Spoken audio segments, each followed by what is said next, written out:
लोग देखेंगे order to dispatch में से इनवॉइस फॉर्म जब फिलअप किया जाता है तो उसके एंट्री पेमेंट कलेक्शन में कैसे आती है, और उसके बाद उसका फ्लो, पेमेंट कलेक्शन का फ्लो कैसे है वो। ये है पेमेंट कलेक्शन। जैसे मैंने आपको बोला था कि इनवॉइस फॉर्म जब ऑर्डर टू डिस्पैच में फिलअप किया जाता है तो वो एंट्री पेमेंट टू कलेक्शन, मतलब ये वाले लिंक है, इंक्वायरी कैप्चर और ऑर्डर टू डिस्पैच O2D और पेमेंट कलेक्शन, ये तीनों फाइल एक साथ लिंक है। इसमें इनवॉइस जब इनवॉइस फॉर्म फिलअप किया जाता है ऑर्डर टू डिस्पैच में, तो इनवॉइस नंबर, इनवॉइस डेट, ये सब यहाँ पे एंट्री आती है। जैसे मैंने आपको दिखाया था कि ये 3 पार्ट हमें फिलअप करने रहते हैं उसमें, इनवॉइस फॉर्म, इनवॉइस डेट के ये सब 3 पार्ट हम लोग फिलअप करते हैं। उसमें company name, location, Q number, delivery date, pattern से ऑटो फिल देते हैं। जब हम लोग इनवॉइस फॉर्म फिलअप करते हैं तो वो वाली एंट्री और पेमेंट टू कलेक्शन में आती है, कि उसका पूरा इंटरफेस है गूगल फॉर्म में से, मतलब इनवॉइस गूगल फॉर्म में से लिया जाता है। उसके बाद है checking payment receipt.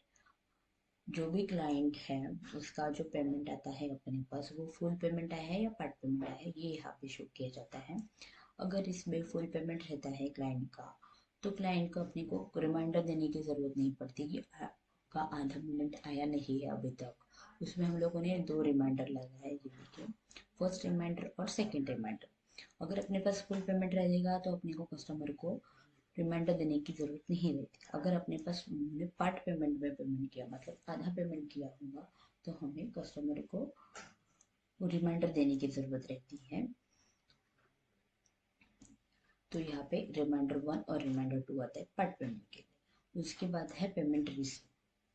Payment receive में क्लाइंट का पेमेंट अपने को मिलने के बाद उस यहाँ पे वो डेट खत्म हो जाती है, मतलब अपने पास जब क्लाइंट का फुल पेमेंट आ जाता है, पूरा पेमेंट जो भी उसका, उसने उसने जो क्वांटिटी मंगवाई थी उसके क्वांटिटी में जितना भी उसका 20,000 का, 30,000 का जो भी पेमेंट उसको लेना रहता है अपने को, वो वाला देने के बाद उसका फुल पेमेंट आने के बाद यहाँ पे वो जो भी पर्सन रहेगा वो यस करता है अकाउंट वाला, और यही यहाँ पे स्टेप खत्म हो जाती है। मतलब इंक्वायरी कैप्चर से लेके पेमेंट कलेक्शन तक ये पूरी फाइल है। मतलब इंक्वायरी आने के बाद उसका मटेरियल, उसको ऑर्डर करने से, इंक्वायरी आने के बाद उसको वो मटेरियल ऑर्डर करने की, ऑर्डर टू डिस्पैच, मतलब वो मटेरियल ऑर्डर करने के बाद अपने को उसको डिस्पैच करने से लेके उसका पेमेंट आने तक ये मटेरियल, तीनों फाइल एक साथ मिली हुई है। मतलब इंक्वायरी होने के बाद उसके पास से अपने को पीओ मिलने के बाद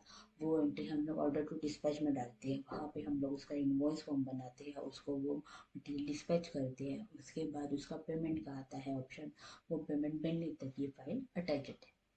तो यहाँ पे ये तीनों फाइल का जो मर्जिंग है वो यहाँ पे पेमेंट आने के पास वो वाली एंट्री खत्म हो जाती है। मतलब वो वाले एंट्री का उस कंपनी को मटेरियल मिलने के बाद, उसका पेमेंट रिसीव होने के बाद तक ये वाली प्रोसीजर चलती है। जब उसका, उस कंपनी का अपने को मटेरियल का जो भी पैसा है वो मिल जाता है, उसके बाद वो हम लोग एंट्री, मतलब उसका जो भी है क्लियर हो जाता है पेमेंट।